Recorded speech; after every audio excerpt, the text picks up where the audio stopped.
Party की परंपरा है कि चुनाव के बाद पार्टी अपने स्तर पर समीक्षा करती है, चाहे चुनाव हारे चाहे चुनाव जीते। उसी संदर्भ में समीक्षा बैठक हो रही है और आगे की कार्य योजना, हमारी सदस्यता, हमारा संगठनात्मक विस्तार, हमारा सैद्धांतिक अधिष्ठान आगे बढ़े, इसके लिए सब मिलकर फिर से एक बार झारखंड को बेहतर और विकसित भारत में कैसे उसको करवा जाए, इसके लिए संकल्प किए बैठे। सर, कल भी बैठक हुई, क्या कुछ निकला, फीडबैक आया, किस वजह से आगे पार्टी की समीक्षा हो रही है, पार्टी की बैठकों में समीक्षा हो रही है। अब जो बेहतर होगा उसको आगे किया जाएगा। हम चुनाव आ रहे हैं, मैदान तो नहीं आ रहे हैं, ये भूमि है, भारतीय जनता पार्टी की उर्वरा भूमि है। सर, देखिए, नेता प्रतिपक्ष का जहाँ तक विषय है वो विधायक दल की बैठक में तय होता है। अभी विधायक दल की बैठक होगी, उस बैठक के बाद ही उस पर कोई निर्णय हो पाएगा कि नेता प्रतिपक्ष कौन बनेगा। उस पर कुछ कहना वो विधायकों के अधिकार क्षेत्र का विषय है। विधायक मिलकर के अपना नेता चुनते हैं, तो उस पर अलग से कुछ कहना हमको लगता है समयोचित नहीं होगा। हार के क्या कारण थे? अंतरकलह भी था क्या कुछ? ये सच्चाई है कि मैं बैठक में था ही नहीं, क्योंकि उस बैठक में मुझे आमंत्रित नहीं किया गया था। मेरी बैठक अभी शुरू होगी चुनाव प्रबंधन की, क्योंकि चुनाव प्रबंधन में मैं था, तो एक सदस्य था, तो उसकी बैठक अभी होगी। और बैठक में क्या निकला इसके बारे में प्रदेश द्वारा नियुक्त जो प्रवक्ता होंगे वही जानकारी देंगे। सर, ऐसे भी आपको क्या लग रहा है, क्यों हार हुई? अरे हार का कारण जग जाहिर है, आप लोग हमसे पूछ रहे हैं भाई। देखिए, दो कारण तो आप लोगों ने ही बताया है। क्या सर? एक तो कैंची और दूसरा मैया योजना। बाद बाकी कारण है। तो आप लोग इतने अनुभवी लोग हैं, नहीं भाप पाए इस चीज को? किसको? कैंची और मैया को? अरे भैया, भाप पाए तो उसका उपाय क्या था? भाई, लोकतांत्रिक व्यवस्था है, लोकतंत्र के अंदर सबको चुनाव लड़ने का अधिकार है। तो उसको कैंची मिला, कैंची चलाया। भाई, कहीं हमें घाटा भी हुआ होगा तो कहीं फायदा भी हुआ होगा, दोनों चीज़ें होती हैं। ओवरऑल घाटा हुआ। दूसरा, मैया योजना को क्या हम रुकवा देते? भाई, 13 को चुनाव है और 12 तारीख को मैया योजना की राशि दी जाती है, 20 को चुनाव है और 19 तारीख को मैया योजना की राशि दी जाती है। तो बात है कि उसको हम कैसे रोक सकते हैं। हमने गोगो दीदी योजना का भी फार्म भरवाया था, जिसमें 2100 रुपया देने की बात थी। उन्होंने कहा कि भाई हमारी सरकार बनेगी तो 2500 देंगे। तो सवाल तो वही है, घुमा फिरा करना। तो आप लोग भी बढ़ा देते सर उसको? नहीं, क्या ये खेल कब तक चलता रहेगा? तब तो विकास कार्य भारतीय जनता पार्टी न करे। आज देश के अंदर जितना मोदी जी ने विकास कार्य किया है, कर रहे हैं, तो क्या वो सब बंद करके लोगों को नगद राशि खाते में चुपचाप डाल दिया जाए?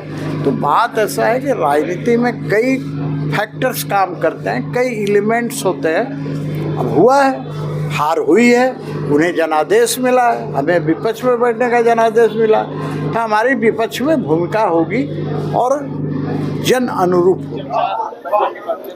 हम सभी ने एक आज समन्वय बैठक किया, जिस समन्वय बैठक की अध्यक्षता हमारे राष्ट्रीय महामंत्री आदरणीय श्री BL संतोष जी की उपस्थिति में हुआ है, जिसमें कि हमारे प्रदेश अध्यक्ष बाबूलाल मरांडे जी, संगठन महामंत्री करमवीर जी भाई साहब और क्षेत्रीय संगठन महामंत्री हमारे नागेंद्र त्रिपाठी भाई साहब, इसके साथ ही साथ हमारे कई प्रदेश के पदाधिकारी के साथ साथ जिला के सभी कार्यकर्ता, जिलाध्यक्ष उपस्थित थे। बैठक में यही निष्कर्ष निकला कि क्या कमी रह गई कि झारखंड के भाई बहनों को हम लोगों ने ठगने से जो JMM और इंडी गठबंधन जो ठगने में उतावली और जो ठग रही है, तो क्या ऐसी कमी रह गई कि हम ठगने में बचा नहीं पाए? बस उसी पे विचार और मंथन किया। यही कि ये झारखंड मुक्ति मोर्चा और इंडी गठबंधन ने जो झारखंड की भोली भाली जनता है उसको बेवकूफ बनाया। आप देखेंगे किस तरीके से मैया सम्मान योजना पे उन्होंने कहा कि किसी भी बहन को डिफरेंशिएट करके मैया सम्मान योजना की राशि को नहीं देंगे, पर आप अभी देखेंगे कि उन्होंने क्या अनाउंसमेंट किया कि जो यहाँ के सिर्फ मूलवासी बहनें हैं, सिर्फ उनको मैया सम्मान योजना के तहत वो लोग राशि प्रदान करेंगे। तो और बहनों का क्या हुआ?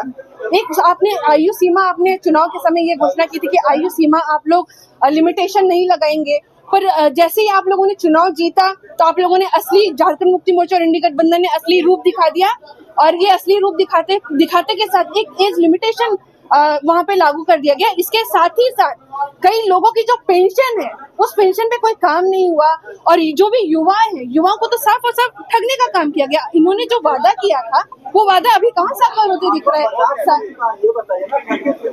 ठगने, क्योंकि यहाँ की जनता बहुत भोली भाली है। उसी पे तो हम मंथन कर रहे हैं कि किस तरीके से जो झारखंड के भाई बहन है उस झारखंड के भाई बहन को आगे बचाना है। समझाने में आप लोग नाकाम रही है। देखिए, जनता को ठगने में ये झारखंड मुक्ति मोर्चा और इंडी गठबंधन सक्सेसफुल रही है, क्योंकि यहाँ की झारखंड मुक्ति मोर्चा और इंडी गठबंधन ने यहाँ की बहनों को बेवकूफ बनाया। उसी पे हम मंथन कर रहे हैं कि हम कहाँ हमारी कमी रह गई कि झारखंड के भोले भाले जो जनता है उस जनता को हम इन इंडी गठबंधन और झारखंड मुक्ति मोर्चा से ठगने से हम कहाँ नहीं बचा पाए। और उसी क्रम में देखिए, हमारी फेलियर कहाँ से, हम लोगों ने अगर हमारी फेलियर रहती तो 9 लाख वोट प्रतिशत है वो हमारा नहीं बढ़ा रहता। झारखंड की जो जनता है, झारखंड के जो भाई बहन है, उन्होंने पूरा प्यार दिया है भारतीय जनता पार्टी को, तभी तो हमारा वोटिंग परसेंटेज भी बढ़ा है। पर जिस तरीके से बाहरी लोगों को अंदर ला करके माहौल को खराब करने का काम ये झारखंड मुक्ति मोर्चा और इंडी गठबंधन ने कहा, इनके कई लोग आप देखेंगे कि एयरपोर्ट में फुटेज में भी ये रिकॉर्डेड होगा कि इनके कई लोग एयरपोर्ट से साइकिल से चल करके अपने कांग्रेस के कार्यालय तक जाते थे। कई ऐसे लोग जो यहाँ पे झारखंड के माहौल को बिगाड़ने तक की कोशिश कर पार्टी का आपसी कला जी पार्टी में जो आपसी कला है,